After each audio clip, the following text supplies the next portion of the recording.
Carolina area. And so, Jason, you want to say anything before we kick off? I know, other than the fact that, like you said, my name is Jason Gorey. I'm excited about being able to facilitate this class with Zon. And as we talk, feel free to ask How's it going, sir? any and all questions. Hey, what's up, But, Carl? Doing good. So I was able to. oh, yeah, like I said, feel free to ask any and all questions. My mother used to always say, as long as I reserve the right to tell you I don't know or none of your business, I can answer anything. So, so let's go. All right, let's get it started. So we're going to just kind of start a little bit with a safety first, safety moment. So as in the world of construction, from a safety perspective, just kind of making sure that we know that if you are traveling or to listen to this in a car, a moving vehicle, let's just make sure to observe any safety by pulling over or just listening on audio. And you don't have to worry about looking at the screen. Just take it all in and stay safe as you're driving. That's one thing to think about as we are doing this Zoom virtual world. I think making sure that our environment is safe is really important. Some ground rules for today, like Connor said, we want to keep you all engaged and make sure that we're having some good information and feedback from you all. So please use the chat. We're going to look at that and make sure that we are engaging with you and that we can tailor this content to what you're looking for. So please use the chat during the session tonight. And Jason has his hands raised. A show of thumbs up. How many of you are construction on the ground? Not professional services, but construction on the site. You know, you can either do an emoji or you can do thumbs up like my brother Defcon Inc. is doing. I appreciate that. Um, let's see. So I can see who we're talking to. Okay. KB2, I see you. I see you. Okay. Who is that? Mark. Okay. Sheila. Okay. So yeah, yeah. Uh, Almost. Okay. So we see. Yeah. So you're on the site. Yeah. You're grinding on the site every day. This is good. Anybody else? I'll give another 5 seconds. Anyone else? Okay. Okay. On deck. Okay, Rodney. Okay, brother Rodney. You're on deck. I like it. I like it. All right, Zon. All right, so while you're doing that, if you could also put in the chat, just what is your name? Like what pieces of the scope do you perform yourself? If you're a GC, put GC slash if you also self-perform, and just let us know what you self-perform. And that way we'll kind of know what our audience is looking like. So looking for that to jump up. We got construction on deck. All right, Mr. Rodney. You got HVAC here. Thank you, Phoebe.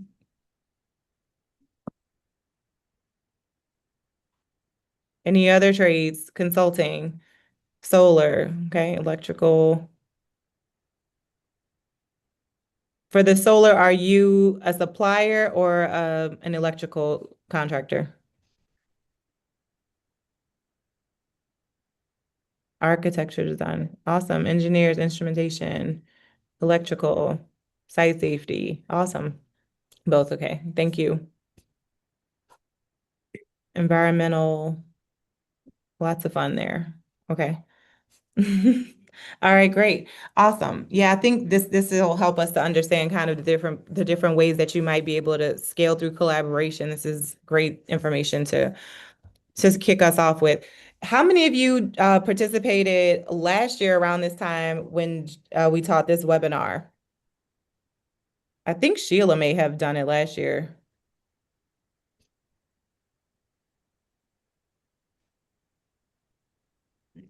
No? Okay.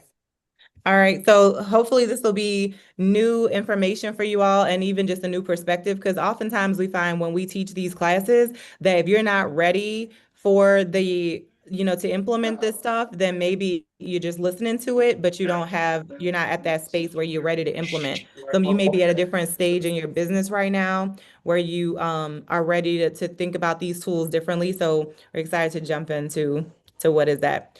So when we think about what is our why? Like, why do we do what we're doing? Either we're trying to build a legacy, we're trying to create some financial freedom, we're trying to create jobs. A lot of times that's why we've decided we want to start a company, right? Or you may have just thought, I'm really good at this. I think I want to try it. Or maybe you saw the business opportunity. Maybe you saw that there's a lot of infrastructure projects coming up and you want to take advantage of that business opportunity. So a lot of folks have gotten into construction for various reasons, but the thing about construction is that you can't grow alone, right? So the importance of teaming and building together is so important to the story of construction. So whatever your why is, at some point, you're gonna need someone else to take that to the next level. So whether that's the contractor development program out in LA or the one in Charlotte or one in Texas or things like that, you're reaching out to those resource partners, you're reaching out to stakeholders, you're reaching out to other firms in the program so that you can start to scale and develop the skills that you need to be competitive, resilient businesses as you continue to grow. So whatever your why is, we need each other to make that happen, right?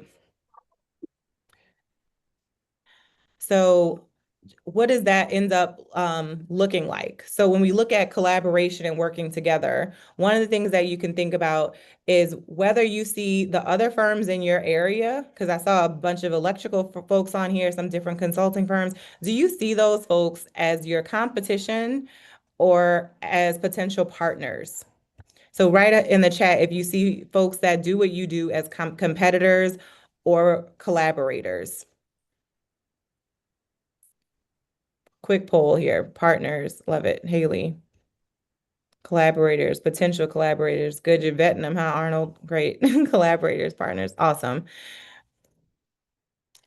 Yes, good.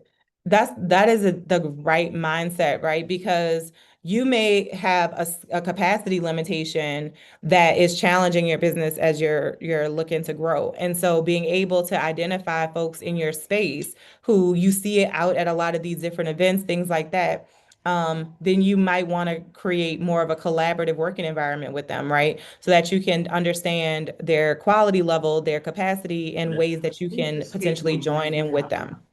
All right. I saw DEFCON said everyone is a competitor in my industry. And what industry was that again? Sorry, I gotta go through the chat to see. Concrete construction. Concrete. Yeah, concrete. Okay. So what kind of ways do you think you could, like, when you have a capacity challenge in the concrete space, what are some of the things that you would be looking for in a potential collaborator or a potential partner? What would help you to grow your business a different way and see someone as a collaborator? Lead me to the trough. I'll do the drinking. Yeah. I think Yeah, and we didn't kind of step back and talk about kind of where we are from, what we do, to try to help understand the question. But a depth con. But one of the things that we do in our business is we make connections. We specialize in making connections. That's what we do as a company. And so right now, one of our contracts is we make connections for people that's trying to enter the hyperscale mission critical data center space. And so people that's building that, so we have a contract with a company that's building data centers all over the country. And so what we try to do is get local trade partners, what we may call or what other people may call subcontractors, we call local trade partners, into the field, into giving them opportunities that they've never gotten before. So we meet with a lot of, ironically, a lot of concrete guys that we definitely on the East Coast that we've developed friendships and relationships with. And when you're talking about data center space, you're talking about 400, $500 million project. And so we do a lot of those. And so, for example, like when Zan was talking about what would you need or what do you see as a collaborator, is like one of the things that we have to do. We have like one of the contracts outside of pouring the main pad that the data center sits on, we're having to go out and pour like 82 smaller pads that have to be done quickly, and we don't have a lot of concrete guys that can do that have that kind of capacity.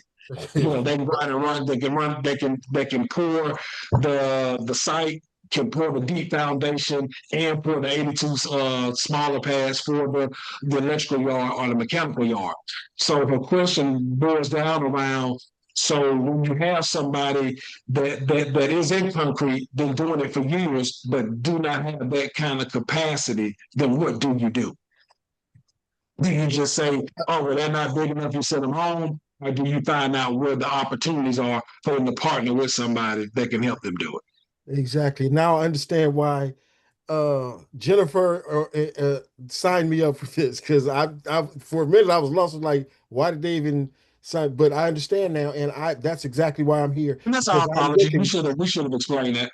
Yeah, I am I've been in the trade for over 45 years. I've been a contractor for the last 5 years. I'm what you call a pandemic contractor. I got my license during the pandemic and when it first started out in 2019. So it's been a struggle for me. But I've known people all my life in the trade, but now I'm trying to introduce myself as a contractor on the other side. And I know different general contractors, but I don't know where you guys are, but right now in California, it's bad. The federal government, the current administration, I don't even want to say his name, but the current administration he's openly said he hates California and he's will try to deplete every federal dollar that comes in the construction industry here. And for somebody like me, I'm suffering big time. So whatever collaboration I can get with any general contractor or anybody that would bring me along and introduce me to how the business aspect side of it works, because I'm a hands-on. I've been in the field all my life. The business side of it is new to me. So I'm learning this on the fly as I go. So Well, I appreciate that information because I think that's something that all of us are thinking about, like where are the opportunities, right? So it's right. like, so finding the right fit, like this Yes, piece, like I mentioned earlier, this may be something a little bit down the line, but you'll have these nuggets of things to consider when you are meeting those folks. And exactly. you'll know what kind of questions you want to ask when you're out. Because even with those GC relationships, right? Like you want to make sure the folks that you're aligned with are going to be committed to working with you and see you as a partner and not just as something for Competitive. compliance, right? So Right. the better this course really talks about how to make sure that you are working through a value proposition kind of relationship and it's not just compliance driven. Like that should not be the main driver. So this does set up that conversation to be able to think through that. So I appreciate you for sharing that. I know that's on a lot of Mhm. our minds, just looking at all the chaos that's happening and the change. But I do know that strong businesses can survive, and we have been resilient through so much more that we can be resilient through this time. So keeping that going and these programs moving forward, I think continue to serve folks that are growing their business. So Yeah, just wanted to I share appreciate that. that. Thank you for Yes. that.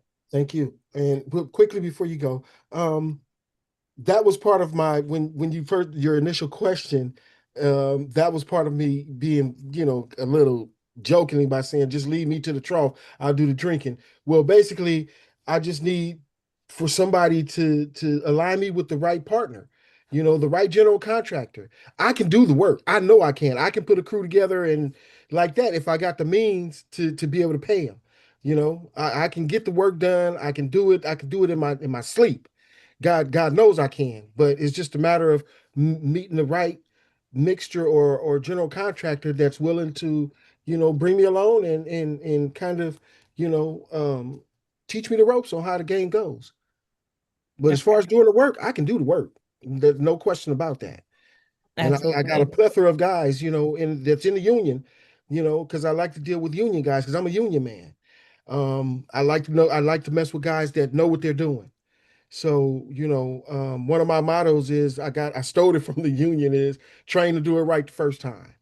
And I got that on my sign, on my logo, on my truck. I am trained to do it right the first time, literally. Hmm. So, um, yeah, I Yeah, just just need looking for that basically, right project, that right yeah, opportunity. Yeah. exactly. Just to And get be in there. consistent with these programs. I know the team out in California is really working Yes, to make sure that they can align, everyone in the programs with the right project Right. opportunities and just keep going. I mean, I think Yeah, I did like absolutely. 75 proposals before one hit, right? So it just got to Yes. keep it Keep keep it going. moving and Yes. don't lose heart, you know? Yep, absolutely. And like my man Jason said, Jennifer is one of the best. And Jennifer has been grooming me for the last 2.5 years, getting me all of my certifications, my DBEs, my Mhm. SLVBs, all of those different acronyms. Jennifer's got me with all of them. So it's just a matter of me being in the right place, I guess, at the right time. And I hope that this meeting with you guys will help me to that next level. Thank you for letting me share. Thank you, sir. Thank you. All right. So now we're gonna get into some terms and just kind of talk through what we think these terms mean. So we said earlier that we're looking for folks to collaborate with us. So what is a good working definition of collaboration? You can go ahead and use the chat for some of that. What do you think a good working definition of collaboration is?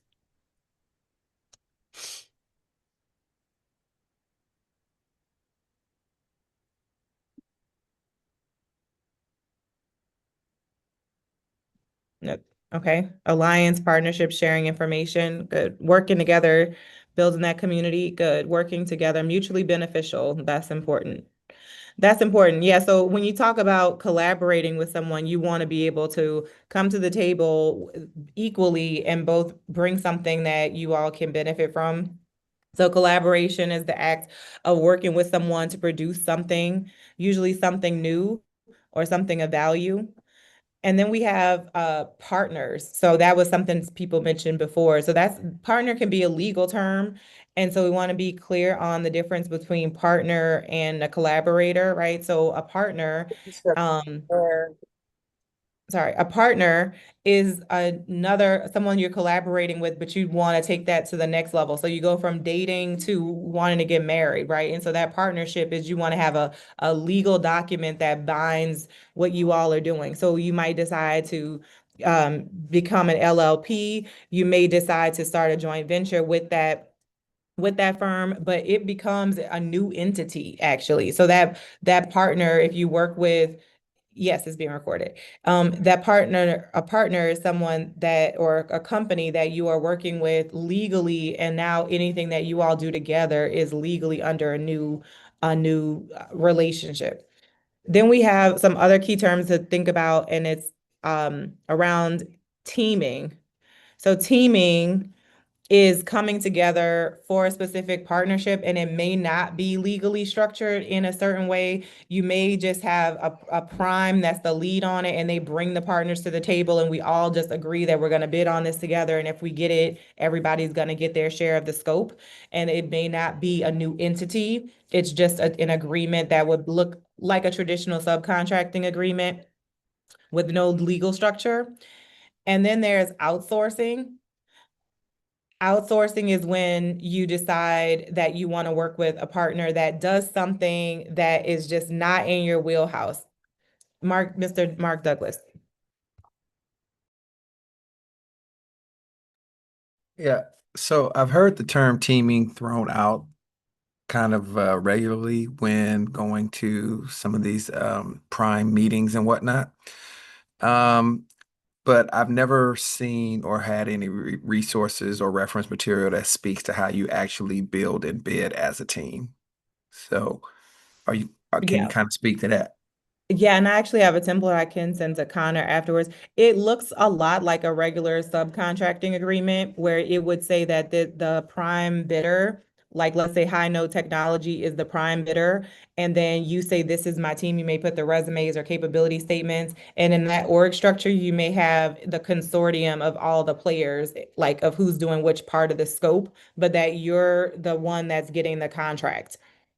So it would look a little bit more like that, where we have a very clear team that's coming together to do this work and not just sometimes you may bid it and you may sub parts out of it and never tell the prime who the other bidders are. That would be like a traditional bid process. But a teaming agreement would be that you would document who all those players are from the beginning. Does that make you kind of see the difference? Yeah, Okay. so I'm an electrical contractor. if I'm teaming with other contractors, does someone need to be the GC that is the lead on the team, or can any license type be the lead on the team? Body can be the lead, but it does need to be designated. You know, you need to just know because like we've had teaming agreements where the person, or we facilitated teaming agreements where the person that was running the back office was the lead person. Because you know either they were articulate or whatever, and the person that was working on the front line, they just want to go do the job. So it doesn't necessarily matter as long as it's articulated in the agreement who's doing what. It's all but the one of the key points you got to understand the difference between a teaming agreement and a partnership and things like that is a teaming agreement is kind of like that cartoon Inspector Gadget where he would read those missions and then say this message was self destruct.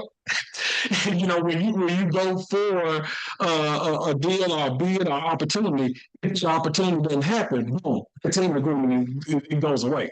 It does not carry on. It's for a specific time, a specific period of a specific project. Does that make sense? Yeah. So I just want to bring those two things up. So it doesn't matter. I think that's important. The person that's leading does not have to have the like if you've been on an electrical packet, the person that's leading does not have to have an electrical license as long as there's an electrical license inside of the team agreement somewhere. Mhm. Okay, Zon. And I think and we'll get to that a little bit more, but identifying who the POC is so important, because we just kind of can see the challenges or the conflicts always come up when it's like who's really in charge, and there has to be some person that's the representative because on these bigger projects they want one, representative in these meetings, and that person needs to be able to come back and tell the team what's going on and assign work as defined. A POC is like the person in charge or the primary contact. I forgot what those are. What's O for? Point of contact. Y'all, I'm sleepy. I'm like, what is it? The POC is like it's the of or something. Yes, the primary point of contact is the POC. So you want to make sure that that's clearly defined. Thank you, Raya. We had a question in the chat there. Jason, did you answer that via? I do Oh. answer yes. Typically, just like you want to know what your number, the question if you didn't see it was does the teaming agreement need to be supplied when bidding? And typically, yes, because the not only the cost but the structure needs to be identified. It's typically that's a big part of awarding the contract because you need to know who you're actually giving it to and what's all involved. It's the bidding process. You have to peel all the layers of the onion back before you do it. It's like a no surprises type thing. It's typically what you're looking for when you're going through a bid. When an owner is putting out something to bid. John. The next area would be the negotiation. So a negotiation is basically coming to terms. So that is when you decide in the agreement who's doing what part of what and at what cost or what percentage and what percentage of risk as well as profit. I know a lot of times people want to come together to make money, but sometimes you come together and the first thing may be an investment or maybe losing money as you start to figure out those different projects. So the negotiation is a very important part of that conversation. And Jason always talks about the importance of making sure that we don't have expectations, but we have actual agreements. And that's kind of the premise of a lot of this, because we can have all these great ideas like go team go, you're in an adrenaline rush, you met somebody at a networking event, you're like, let's work together, we're going to do it, it's going to be great, we're going to make a lot of money. And then you realize that they don't know how to tell time. They're late to all their meetings. They are bad with their books. They don't have the bonding capacity they said. So that's why you need to date folks before you start doing more paperwork, right? You want to make sure that you are understanding how they work, how they operate their business, how they represent things, because then they're representing you, right? and then make that decision. Do I want to take this a step further? Do I want to do more projects with them? Do I never want to speak to them again?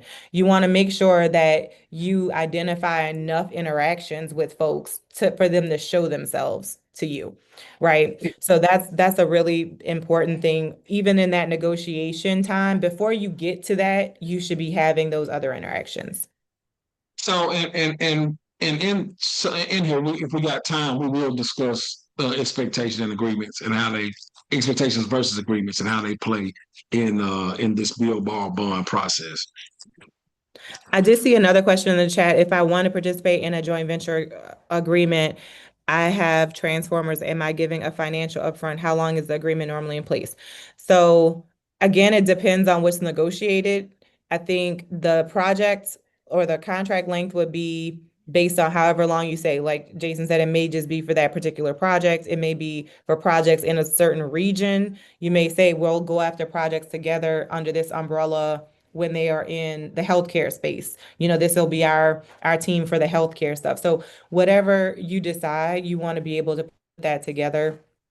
And if it's decided that everybody's going to put up $10,000 to get started, then that's what is decided, and that's part of the negotiation to understand the terms, the length, the investment amount, the types or the scope of projects, the vertical markets, all those different pieces to understand if it's a good fit for all the firms involved. But to add to that point, Ms. Gladys, if you're looking at that, we say I have transformers, and if you start a team agreement where there is money required up front, and your transformers have a value for that agreement or for whatever it is you're going out after, I have seen team agreements where the asset of, like for in your example, the transformer count as a value. Upfront value that's given to the team agreement to as your portion, where it's just not called a non-cash contribution. So those things that could happen as well. I see another question here. This is a good one. And we might not be able to get through all our slides. I'm already noticing that right now. But as long as we're having a good healthy discussion, I think we're good. I am a certified professional service company. In this anti-DEI environment that we're currently in, where the DBE certs and MBE certs have been dismantled, what incentive is there for larger primes to sub out work to smaller business firms like ours? We got a whole training class that we done on this one too, but I'll hand it to Zon because I got a big soapbox that I will jump on, and I know we don't have time to do that. So that's a great Well, question. I will just say, I think the way that I would look at that question is to think about the realities of the business case. We look at it from supply and demand. When we look at all of the GCs that we're around working with, going, seeing out and about at conferences, the biggest challenge they have is not enough qualified competitive bidders, period. They're still having that challenge. So the demand is still there. It's just maybe a different marketing tool that you use to get in the door, right? Because before you're able to maybe use the DBE license to certification to get more aviation work or federal contracts or something like that. And now you're having to change your sales strategy to go into a conference or networking a different way with some GCs and things like that, and getting just more engaged in different networking opportunities. So I think it's a shift in your business strategy, but I don't think there's a shortage of actual work that is out there. We are seeing like the numbers in North Carolina, for instance, the aging workforce for electrical trades. I think the average age of an electrician here is 60 years old. So there's a clear generational workforce gap with electrical works, and every hyperscaler is looking for qualified skilled trades in electrical, skilled trades and mechanical. So a lot of those projects are still very much available and prevalent, and they don't have the folks ready to go. And that's just what it is. We're looking at huge open opportunities for those types of folks, those trades to come into the playing field and be competitive, successful bidders. So I do think there's opportunity, but we just may have to look in a different space and not get distracted by the craziness and get focused and lock in. My team always like I say lock in, but that's what we got to do. And I think one of the things that we've had to learn to do like Zon said, is changing our marketing strategy. Whereas people were leading with their certification, now you have to lead with two things. Now you have to lead with your excellence. You have to let your excellence be your protest. I mean, if you do good work, then you stand on the fact that you do. And I'm saying this from experience because even as the Wonder Group, we've had to do the same exact thing. We've all had to make a shift. Luckily, our excellence really was our protest, where I would venture to say that our business has grown in this anti-DEI market, whereas we were nervous back in November, December of last year, just being honest. So number one, then our excellence being our protest. Number two is we lead with the business case. We really do. And we've been teaching others how to lead with the business case. Like, why does it make business sense for you to continue to partner with me, or for you to start partner with me, or for you to develop this relationship? So we actually talk about the business case from their end, not our end. At first, like you said, it was, look, I got this certification. Now is you using local contractors drive the cost of your project down by 18%. You start talking about the business case on why you do the work. Leading with, having a robust bench of local contractors generally speeds up the permitting process, which time is money. So we talk about all those different things now in one of the classes that we do, or curriculums that we're developing, to talk about the fact that in this anti-DEI market, how can I still thrive? So those are just a couple of things that I would look at. But yeah, you definitely have to change your marketing strategy. But the work is still out there, and it's still a workforce ready market. Yeah. I think the more you think about that, even the word inclusion, like when you think about that from a teaming perspective, you can be on a team with different firms bringing different skill sets to the table, and you want to look at what is everybody bringing to add value. You want to be able to say, I drive costs down by this percent, this much. Ms. Glad is saying I have transformers. Okay, you're a supplier. You're the connect on the supplies. Okay, you have the bonded warehouse. You like, what part is everybody playing on the team? And that creates an inclusive environment where you can provide that go-to-market strategy in a different way. So I think there are different ways to look at it. It does take a little bit of time to decide to pivot, however you're going to pivot that marketing approach. But if you're doing great work and you can say, yeah, we've done military bases, we've done aviation, we've done healthcare, that's what it's about, right? So just continuing to focus on that. I think we had one more. I don't know if we have time, but unless you were answering this one, but it was what are some good places to meet non-biased other sea trade experts, like other compatriots who spoke before that will want to connect in a genuine way, not Skanska Construction Summit, more organic, maybe speed dating for joint ventures with contractors. I think every project is a little different.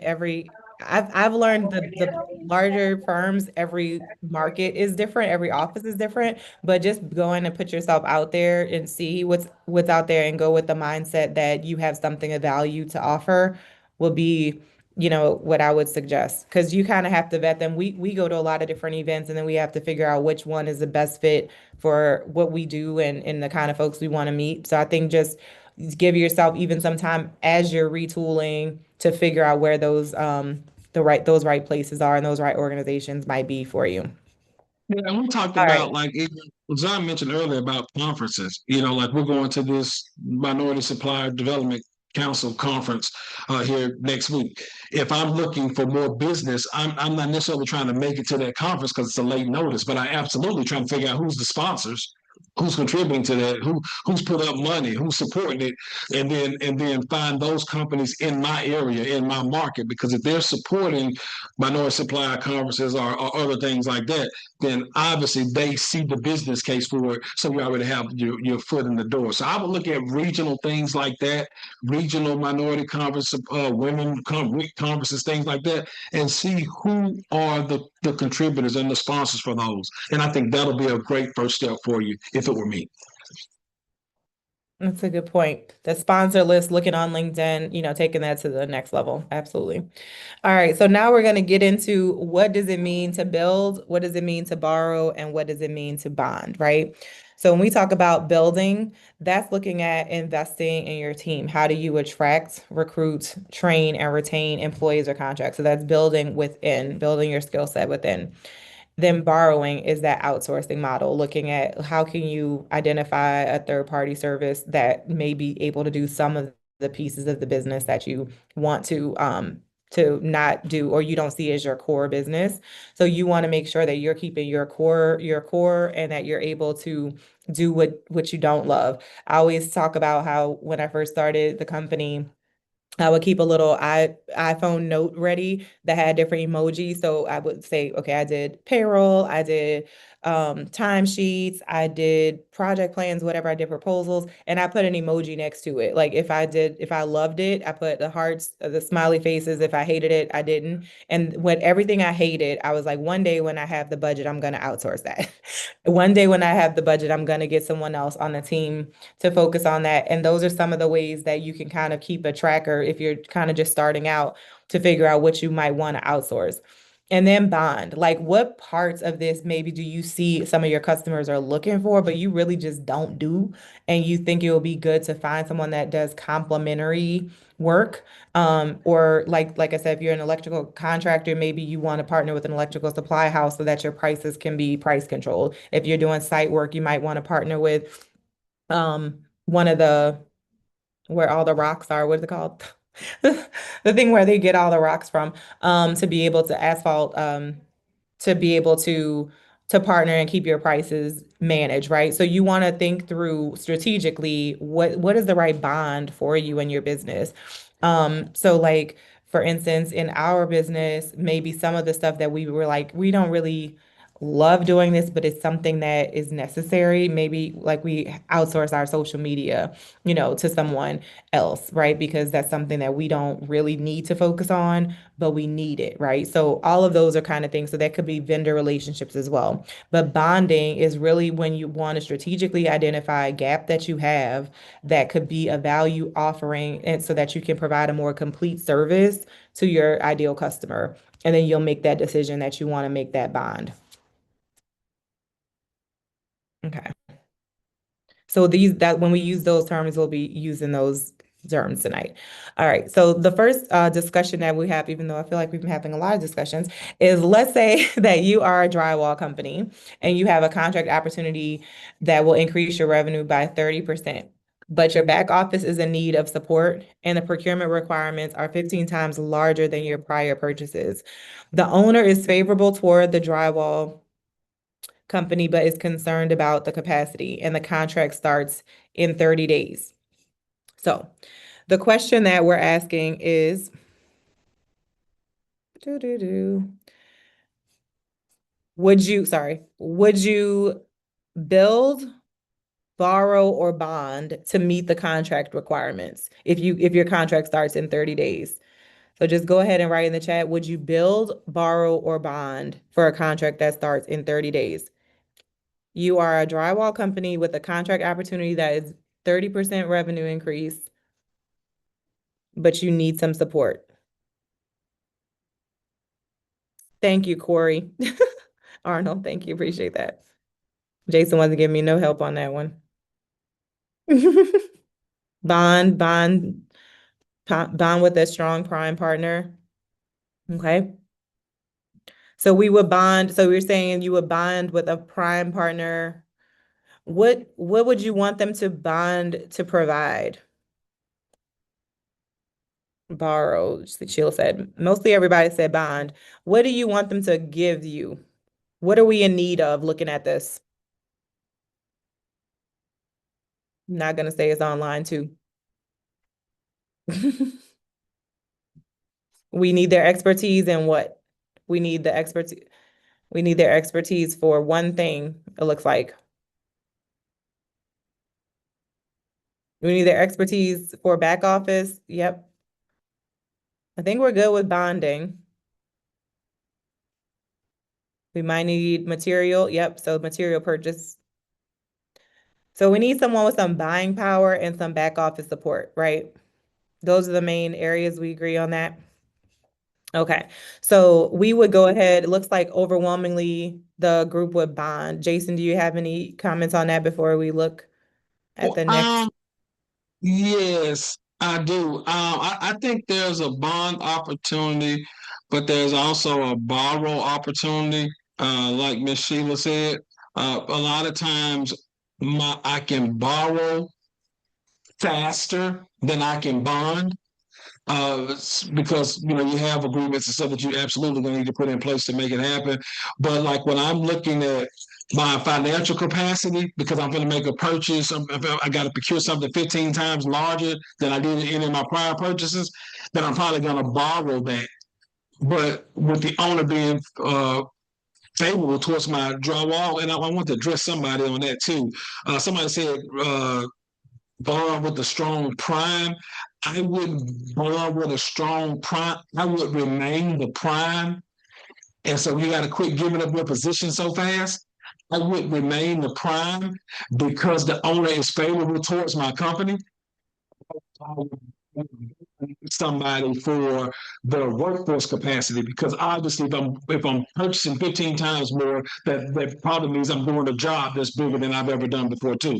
So I'm probably going to borrow the financial capacity and I'm going to bond with the workforce capacity. But that line that says the owner is favorable lets you know don't be so quick to give up your prime position. It's your position. You worked for it. Stay there, but just borrow and bond where you need to borrow and bond. So good, but that's pretty good. I, I think that's a great point to think about. Like if you're saying that the owner wants to make this work, right? Because sometimes you have it the other way, but when the owner has made it clear they want to make this work, don't be so quick to give up your prime position because as a tier one, you have a little bit more visibility to things, more options there. So you want to think about that. But it's a great thing to think about what are those gaps in between. So we talked about the labor capacity, the potential cash flow challenges, and being able to procure materials as needed to make this job work. And then the thing I wanted to address here, because I see this happening a lot, is you don't want to get to this point and have nobody in your Rolodex, right? So when you get to this day, when the day you've been waiting for comes where you're getting a contract that's going to increase your rev by 30%, you want to be able to, with ease, make some phone calls and make this happen. So that means that I already need to have a relationship with people that are doing these things. And I think that's something that what I see we don't do enough in the emerging business community is build relationships with people before we need them. It seems like a lot of times it's very transactional. And so you're only meeting people to see what you can get in a short time. But construction timelines, like you may hear about a project that's coming out in 2027. They're talking about it like it's tomorrow because that's how long it's going to take before that project is let out, right? So you have a long time to decide if you want to, what kind of partners you might need, if you want to bid on that project, thinking about software, thinking about those investments, going to classes, going on YouTube, going to BIM conferences and lean conferences and whatever. Bluebeam, all that fun stuff, going to Rob's classes and Connor's classes and things like that. So you can make sure that you are prepared for that opportunity and you're meeting viable partners. And sometimes we're only trying to meet other like GCs or other folks in our space, but here we need a supplier or we need a bank, and having those relationships with a good CDFI, a good credit union, a bank would also help to solve some of these problems. So sometimes you're not necessarily just bonding with the team that from a legal perspective, but what are those resources that you need to effectively complete this job, right? So great comments. Thank you for that. So here the time crunch was we need to be able to make this happen in 30 days. Now, what could you do with a little more time?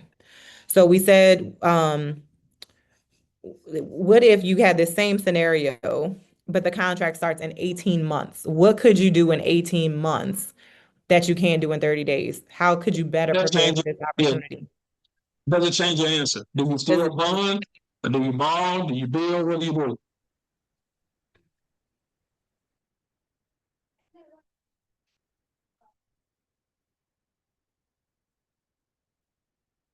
All right. We would hire some folks, train some folks, okay? Build, okay? I see you, Miss Sheila. That's right, Bill. Yeah. So you do have the opportunity to. I would try to decide which one. You could run a parallel track, but you could definitely deal with workforce. But then you also have to build your financial capacity too. So you can decide whether you're going to build are you going to continue to just borrow your financial capacity just so you can build that relationship, or are you going to, build your financial capacity however you build it, and then yes, you absolutely build a workforce. Now you may not have the opportunity to get as many people as you need, but you can definitely start building. But I say this all the time, as Zon said it just a minute ago, but I want to make sure you remember this. If you haven't started working on it until you need it, too late. You cannot start working when you need it. So those relationships and all those things, you have to build those relationships now. And so if you wait till you need it, you're absolutely too late. I need you to remember that, because I talk to so many companies all the time, and that's one of the biggest things that we see is I'm waiting too late, and the opportunity is here. John.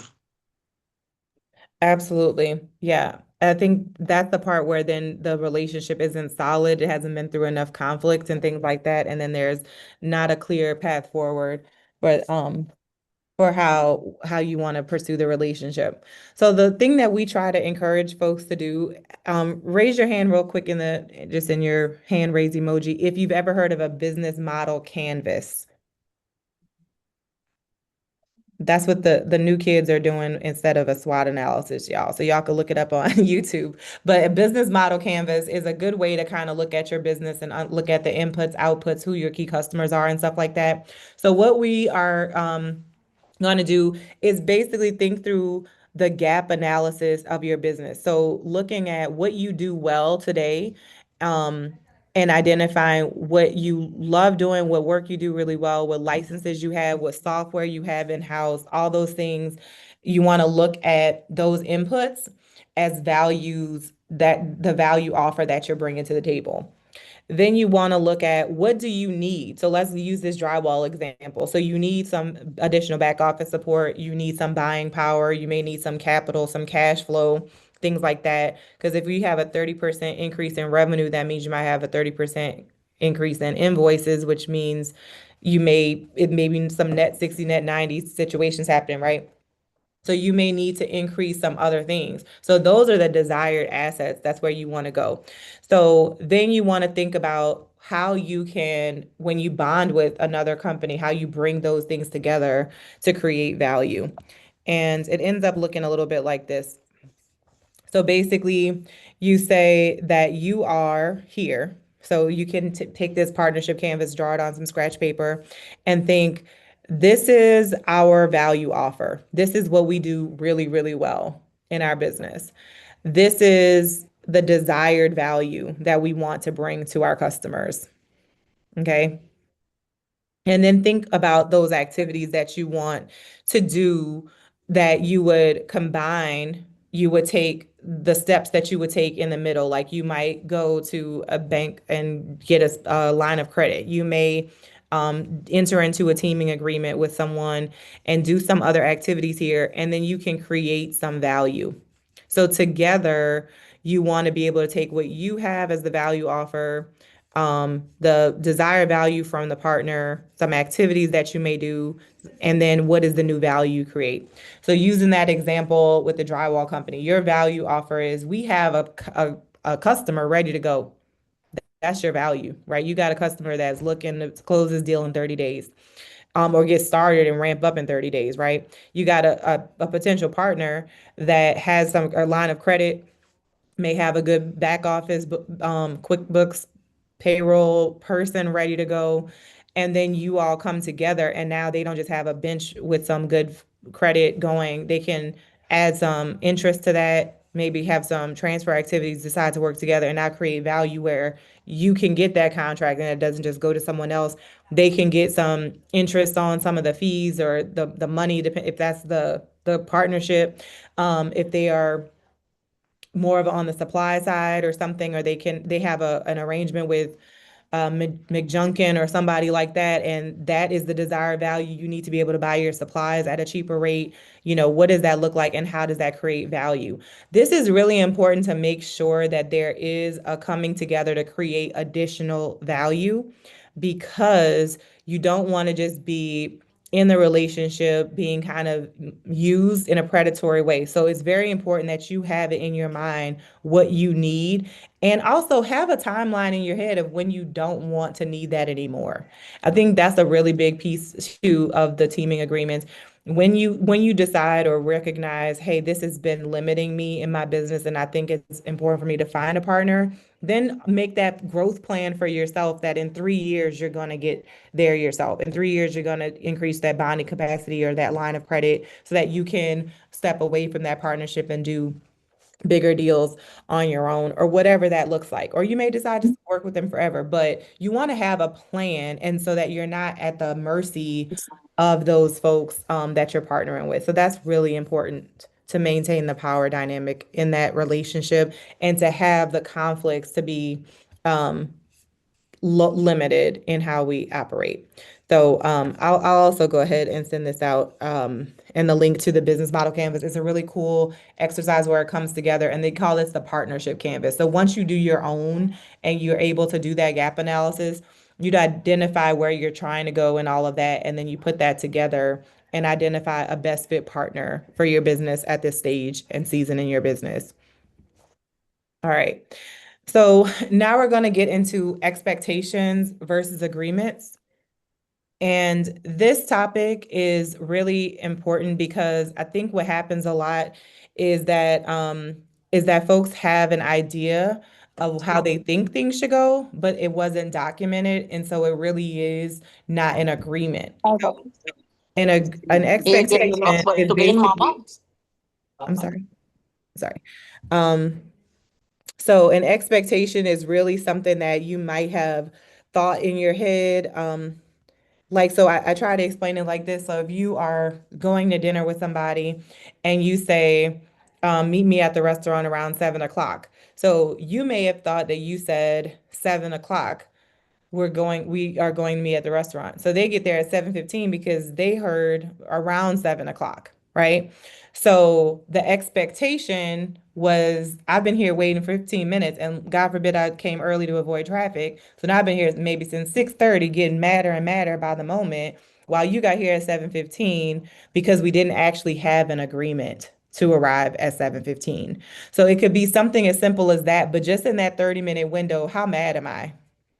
If I've been sitting in my car waiting to go from 6:30, right? I'm mad, I'm resentful, I don't want to eat no more, I'm not hungry, you're getting on my nerves, just looking at you, I don't want to talk, it's not funny. All of that from 30 minutes of missed expectations. Imagine if that's $1 million missed expectation. Imagine if you are in a conversation where someone thought you meant this when you said it's due Friday. They thought Friday at, midnight, like you're writing a term paper, and it really was Friday at close of business. And now you missed the deadline for proposal, right? So that's the importance of the dating and understanding the communication, the language, and all of that. And as much as you can, have things in writing, but then be willing to enforce them when it's necessary. But I think the biggest thing that I like to talk about when we talk about expectations and agreements is I have seen most relationships, business and personal, fall apart because of unmet expectations.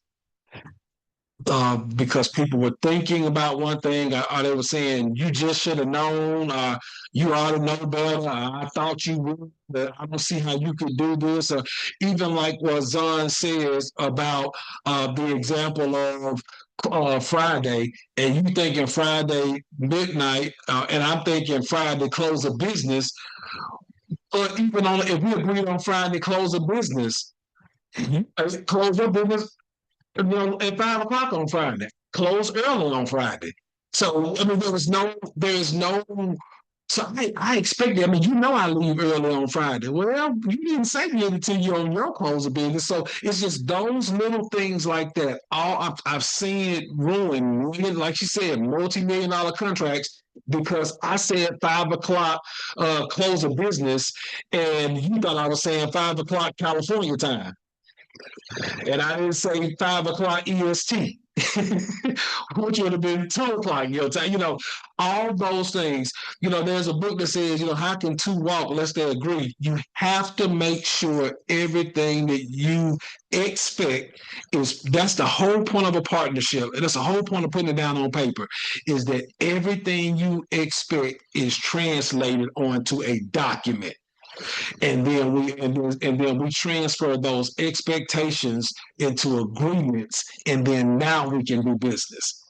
If we do not have our agreements in place, we have increased the opportunities that we will have problems later on down the road, and that the relationship will take a hit. No expectation. And I just think that's a good practice in your life, is to implement a zero expectation policy. Continue to be as clear as you can. Leave no room for expectations, no room for change. Make sure we have an agreement on it. And no, we have a whole class on expectations and agreements that I know we don't have time to do that right now because we're already past our 6 o'clock.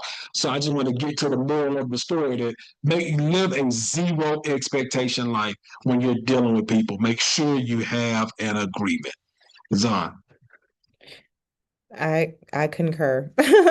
So I wanted to jump here with a different collaboration model, since we did mention them before, so that you can understand. And I know the program also has a great webinar about contracts, and I encourage you all to look at the on-demand library and the YouTube channel for Meriwether, because they have a lot of great content out there about some of this for you to check out. But when you are learning about these different agreements, it is a legal process. So be sure to make sure you're covered and make sure you have a lawyer review these documents. I will send some templates to Connor to send out to this group, but just think through how you might set that up and use that with your attorney.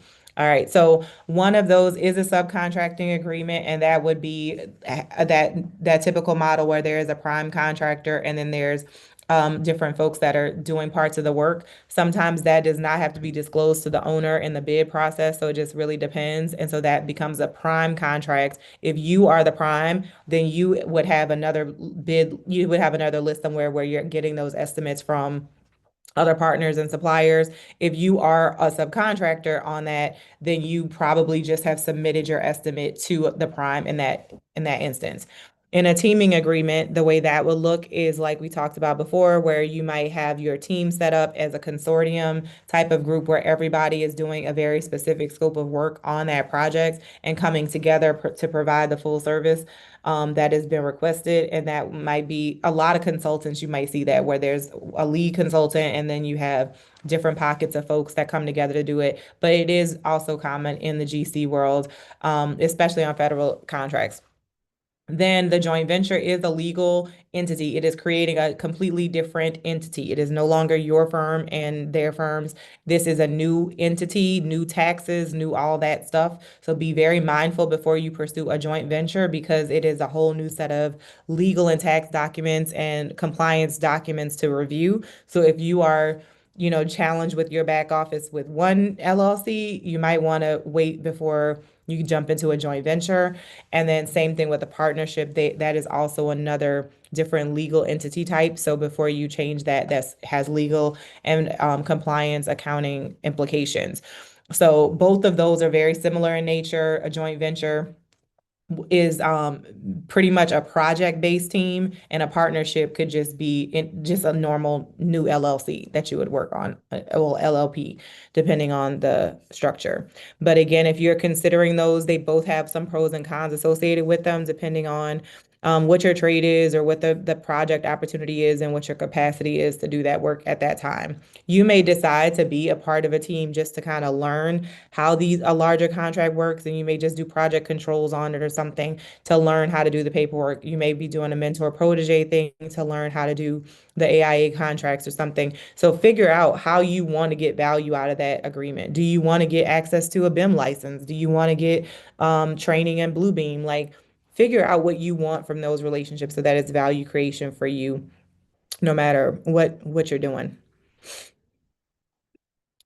And then again, going back to that inclusion, how do you make sure your voice is heard when it is a big team, when there are a lot of players, or you may feel like you're the small fry in that situation? You want to make sure that you're bringing your ideas, that you're showing up to the meetings. You're not just letting folks, be predatory or treat you like you're not supposed to be there. You want to make sure that you're providing ideas, innovation, and that you're stepping up and growing that opportunity for yourself. We were working on a few different projects where we had these really cool executive roundtables, and it was disappointing because some trade partners didn't even show up. And I'm like, we have the president of the large GC that's here to have dinner with you all, and you're not coming. And that could have been a great opportunity to explain, what the business is, how you want to grow in different markets, or just to make that networking connection and see how they grew their business. And it was really disappointing to see that some folks are just so used to going to the big expo style events that when we do have the smaller networking matchmaking sessions or just like that, the executive roundtable dinners, that they may not see the advantage. But when you like reframe it in your mind about all the different ways you can sell and let people know that you're out here doing the work, you want to make sure your voice is heard. And when you have that space, you want to have something to say about how your business can provide value to that client. So I think that kind of wraps up our quick talk on the importance or the difference in the nuance of joint ventures, teaming partnerships, and teaming agreements and things like that. And I'll open it up for questions. I know we've had a lot of questions already, but I'll open it up. I think there was one in the chat that said, "What are the biggest challenges of joint ventures?" I would say the biggest challenges that we see in partnerships is folks not having a clear plan for their own growth during that time that they're together. So not having that strategy first so that they know, like, again, if you want to increase your knowledge of certain technology during this process, you want to increase your buying power with a Granger or a McJunkin or Graybar through this process. Like, so then what do you need to do to position yourself? How can that larger contractor help you by they buy the material, but they let you do it on your customer number, things like that, that could help you build your buying power with that supplier. If those things aren't clearly agreed to ahead of time, people will not adhere to that. People don't just, I think I see the disappointment in folks not doing what they expected because it wasn't clearly agreed. So having that clear plan of what you want to get out of the relationship and then making sure that it's documented in an agreement can help to avoid a lot of the conflict. And that way you have something to measure it by. So 6 months in, you're like, okay, are we growing in Bluebeam like we thought? Is our buying power going up? Is our line of credit increasing? You can clearly track towards what you said you wanted to achieve once you had it documented. But other than that, it's just maybe your feelings getting hurt and it may not actually be a part of a plan that was agreed to. Yes, sir, Mr. DepthCon. Sorry. My name is Sean. Hi, Sean. I Hi. was like, I'm sorry. I love the play on words. No, but this is really, really, really helpful, and I thank you guys for having me. But quickly, how can you guys really help me? Because I'd really love for you to like put me in the room with that president of that major GC, because I Okay. guarantee you I won't not be there. So if you can provide me that kind of opportunity, like I said, once again, lead me to the trough. I'll do the drinking. I You believe know, you, Mr. and that's I, all I need. I I just think need to be put in the right place at you're the in right LA. time with the right person. No, I'm in Northern Cal, but Okay. I have my ties. Actually, my roots started in Southern Cal Okay. under some big players. and some family members that, names were synonymous in the concrete world, throughout the union and so on and so forth. So Mhm. I just need somebody to put me, like you said, put me in that room with that GC, that I think the president. biggest thing we have to do, Sean, because contractually with the Mayweather, we're to teach and facilitate and do some other things that we have going on.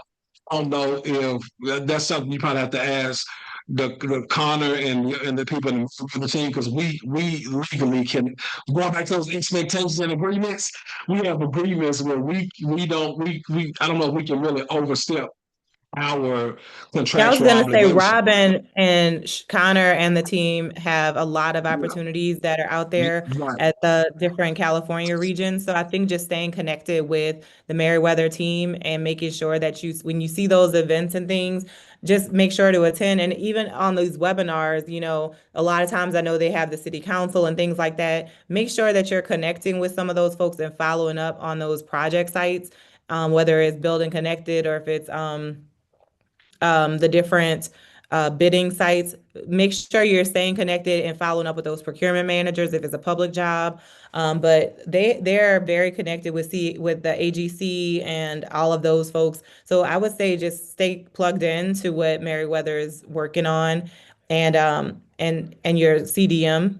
I know a lot of acronyms just now, but make sure you stay connected and let them know what your goals are. I think again that's important for this program too, right? They want to support you in getting your goals. I know you said you got a lot of licenses and certifications. Keep that moving. What is that growth plan for you? What's the next deal? You want to get that contract, so maybe it is some introductions. Maybe Robin, Lakeisha, and all the team there can help figure that out for you. I know that they're very intentional about making sure that they find those right opportunities for our Mr. contractors. Mark So Douglas, I appreciate think that. that's the same. Mr. Mark Douglas, I think Zahn just answered your question as well. How can you build on what we've shown you today? Is staying connected to Lakeisha and Connor and that other team out in your area, because they definitely are a great, valuable resource to all. So I think that answers that question, Connor. Yeah. Yeah, And thank even you. with this, I see Sylvia, and this came up in a session I was in last week too. I think there is a level of like a next step that we have to take as business owners. Sometimes that it's frustrating, I know, but like one of the big ways that I think it can help to meet folks at some of these firms is to look at the go meet the pre-con team, really meet the pre-con team, not just the folks that are going to these events. Because a lot of times the supplier diversity coordinators and stuff, they don't have the active jobs. But if you are learning who the pre-con team is, you go to the office, look at the drawings, talk through stuff, go through that. You're building that relationship and you'll be top of mind for them as a qualified bidder. And it's almost again that creating that additional interaction for you to have that dating experience. I see Ada on here. Actually, that was a meeting I was in with Ada, with NABWIC out here. I think it really is really critical for you to create more interactions that are one-on-one, right? So if you meet folks at a networking event, what's your next step? How are you gonna have a follow-up phone call, a virtual coffee, like create something where it's not 100 people in a line trying to talk to somebody so that you can become a little bit more memorable, because you'll be surprised how many people do not take that next step, and all it takes is one phone call to like create a better connection. So I do think it is a different. Absolutely, Arnold. It is relationships. It's who they know, and a lot of times we're thinking they know you because they met you. It's like when I was looking at a Tony Rock sketch, and he was saying, "I know you, but I don't know you like that. Like I met you, but I don't know you like that." So right, so we gotta have to make sure that we are making that effort to continue to build the relationship, and that communication channel stays open, and then the opportunity, you know I'm not saying like magic because it's not. It is consistency and it is building that over time. But y'all have had some great questions and a lot of stuff about it's Can expensive. I get Connor to put his number in the chat? If Connor, that's can you put your personal cell phone number in the chat, please, for everyone to Yeah. text you right now? appreciate No, I'm it. joking. Yeah, I'll put my phone number in. Thank you. You're welcome. But There's a couple more questions in the Quickly, chat, I Connor, think. make sure you tell Jennifer that I was here because she'll get on me if she knew I wasn't here. So I make sure will, she and knows that I was here. I want to make sure Jennifer gets you in the room too with the Absolutely. president. Yes, ma'am. I Yes, think the sir. question is about when do you dissolve the partnership if you're not making any revenue? I think that's all up to you as a business person to figure out if you made this investment, how long do you want to set it up to pursue projects? Like again, some people have come together to just pursue mission critical work together or healthcare work together. And if they don't get a certain number of winning bids in the first 18 months, they're going to dissolve. Just make sure you're staying on top of that and you have you're thinking through what are those milestones you want to hit before you pull the plug or see if it's not an active a good relationship. But I will say you want to kind of make sure there's an opportunity before you go after you start to make that investment. So it's all using your business mind as well with this and being strategic in how you spend your time and your money. And thank you all. Thank you all for your time. I appreciate the investment. I know entrepreneurship is very challenging, and so I appreciate the investment in your time and everything to be with us this evening. And with that, I'll turn it back over to.